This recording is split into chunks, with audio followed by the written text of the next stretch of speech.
Hi friends, welcome to Garam Masala, the magic spices of cooking.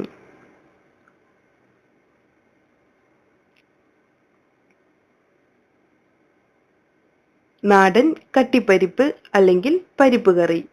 ഇന്ന് നമുക്ക് ഓണസദ്യയുടെ ഒരു പ്രധാന വിഭവമായ കട്ടിപ്പരിപ്പ് എങ്ങനെ തയ്യാറാക്കുന്നതെന്ന് നോക്കാം. ഇതിനു വേണ്ട ചേരുവകൾ: ചെറുപയർ പരിപ്പ് 1 കപ്പ്, വെളിച്ചെണ്ണ 1 ടേബിൾ സ്പൂൺ, ഉപ്പ്, പച്ചമുളക് ഒരെണ്ണം, കറിവേപ്പില, വറ്റൽമുളക് ഒരെണ്ണം.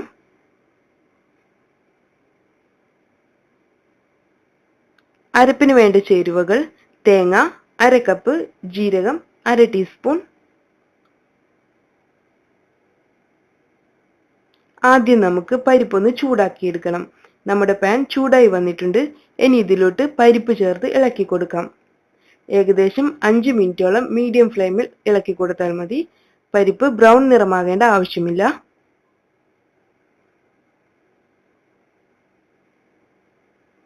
ഇപ്പോൾ നമ്മുടെ പരിപ്പ് നന്നായി ചൂടായി വന്നിട്ടുണ്ട്. ഇനി നമുക്ക് ഫ്ലെയിം ഓഫ് ചെയ്യാം.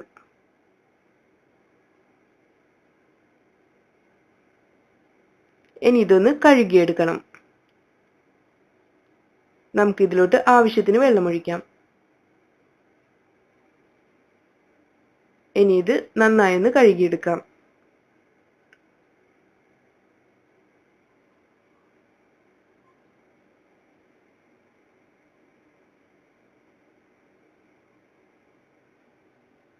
ഇനി നമുക്ക് കട്ടിപ്പരിപ്പ് തയ്യാറാക്കാം. അതിനുവേണ്ടി ഞാനൊരു മൺചട്ടിയാണ് ഉപയോഗിക്കുന്നത്. റെഗുലർ പാനും ഇതിനു വേണ്ടി ഉപയോഗിക്കാം. നമ്മൾ നേരത്തെ കഴുകി വൃത്തിയാക്കി വെച്ചിട്ടുള്ള പരിപ്പ് ഇതിലോട്ട് ചേർക്കണം. ആവശ്യത്തിന് വെള്ളം ഒഴിക്കാം. ഏകദേശം 3 കപ്പോളം വെള്ളമാണ് ഞാനിവിടെ ഉപയോഗിച്ചിട്ടുള്ളത്. തിളച്ചുകൊണ്ടിരിക്കുന്ന വെള്ളമാണ് വേണ്ടത്. ഇനി ഇത് അടച്ചു വെച്ച് തിളപ്പിച്ചെടുക്കണം. പരിപ്പ് തിളച്ചു വരുന്ന സമയം കൊണ്ട് നമുക്ക് തേങ്ങയുടെ അരപ്പ് തയ്യാറാക്കാം. തേങ്ങ, ജീരകം ഇവ ഒരൽപ്പം വെള്ളം ചേർത്ത് നല്ല മയത്തിൽ അരച്ചെടുക്കണം.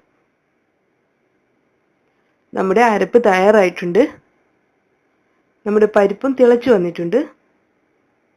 നമുക്കിതൊന്ന് ഇളക്കി കൊടുക്കാം. ഇനി ഇതിലോട്ട് നമുക്ക് ബാക്കി വരുന്ന ഇൻഗ്രീഡിയൻസ് കൂടെ ചേർക്കാം.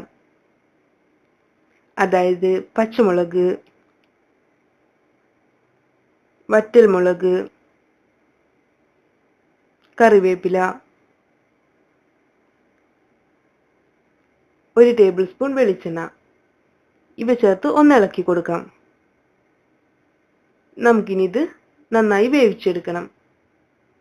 ഒരു പ്രഷർ കുക്കറും ഇതിനു വേണ്ടി ഉപയോഗിക്കാം. ആവശ്യമെങ്കിൽ ഇടയ്ക്കിടയ്ക്ക് കുറച്ച് വെള്ളം ഒഴിച്ചു കൊടുക്കാം. ഇപ്പോൾ നമ്മുടെ പരിപ്പ് വെന്ത് വന്നിട്ടുണ്ട്.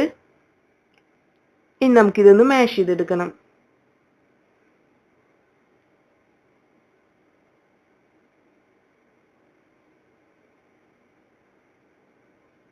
നമ്മുടെ പരിപ്പ് തിക്കായി വന്നിട്ടുണ്ട്. ഇനി ഇതിലോട്ട് നമുക്ക് നേരത്തെ തയ്യാറാക്കി വെച്ചിട്ടുള്ള തേങ്ങയുടെ അരപ്പ് ചേർക്കാം. ഇതൊന്ന് മിക്സ് ചെയ്തെടുക്കാം.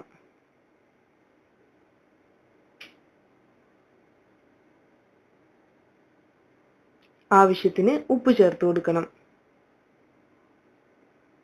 നന്നായി ഒന്ന് മിക്സ് ചെയ്തതിനു ശേഷം നമുക്കിത് തിളപ്പിച്ചെടുക്കാം.